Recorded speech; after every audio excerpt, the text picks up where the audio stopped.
On voit le paradoxe. Une crise peut être féconde. Les pratiques de prière sont délaissées, mais la faim de prier n'a jamais été aussi grande. La mutation culturelle que nous vivons a éveillé quelque chose, on ne sait quoi, qui suscite une aspiration, une faim d'expérience intérieure. On se sent poussé, attiré. On ne peut pas rester assis passivement. Il faut trouver quelque chose, une réponse. Est-ce la drogue qui va la donner? Une conception élargie de la sexualité va-t-elle apporter la libération? On s'y essaie, mais la monotonie des jours a tôt fait d'étaler le caractère éphémère de ces expériences. Elle passe comme une mouche née au soleil du matin et morte le soir. Mais la faim demeure, une faim qui ronge de plus en plus. Les jeunes, tout spécialement, éprouvent cette tentation. Souvent, elle se traduit par une recherche de l'exotique. Chez nous, à leur avis du moins, ils ne trouvent plus de réponse. Alors ils partent. On les reconnaît facilement sur la route. Ils vont à Thésée où ils plantent leur tente et prient spontanément avec les frères, se racontant leur expérience. Car une expérience, ils en ont eu une. Pour la trouver, ils renoncent à beaucoup de choses. D'expérience en expérience, ils progressent, oubliant ce qui est derrière eux. Ils vont toujours de l'avant. Ça et là, en ce monde, des lieux subsistent où la prière est tout. Il y a encore des hommes qui prient comme ils respirent.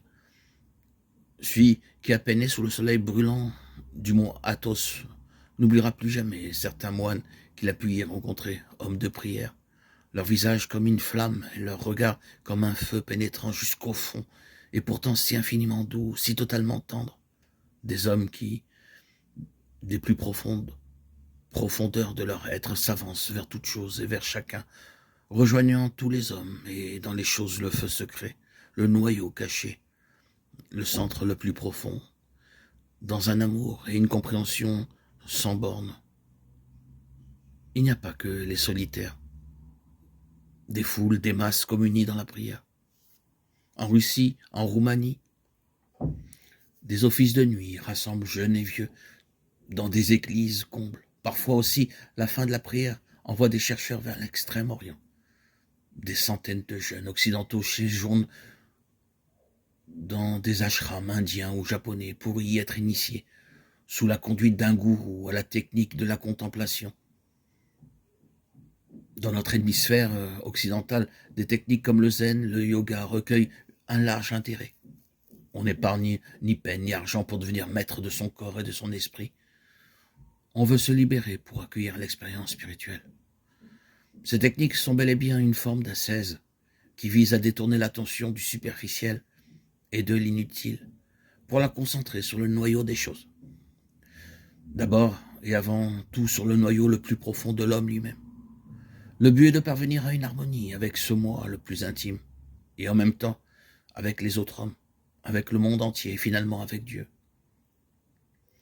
Dans cette expérience, on devient véritablement soi-même. Elle est plutôt rare. On peut la comparer à une nouvelle naissance. Dans le zen, elle est appelée illumination. Elle confère un certain regard intérieur contemplatif qui se porte sur la réalité à partir d'un nouveau point de vue. Cette ascèse naturelle est sans aucun doute d'une grande utilité. Elle démontre combien le corps et l'esprit s'influencent l'un l'autre. Mais est-elle déjà prière? La prière ne nous est-elle pas donnée par Dieu lui-même en Jésus-Christ? La prière du chrétien pénètre indubitablement beaucoup plus profondément le Fils. Elle invoque le Père avec Jésus, elle remercie Dieu le Père, elle le chante, elle le loue. Le corps et l'esprit libérés par l'ascèse s'expriment spontanément. Et soudain, l'homme ressent de l'intérieur vers qui il est tourné de tout son être, comme de même, des mots lui montent aux lèvres. Il ne sait pas d'où ils viennent, mais il les reconnaît comme ses mots à lui.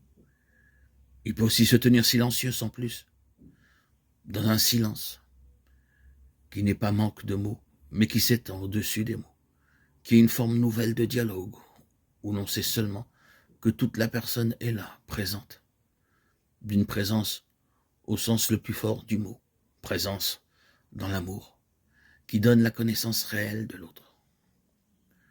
De ce silence peut jaillir finalement le cri que l'esprit nous inspire. Notre cœur éclate et s'écrie: Abba, Père.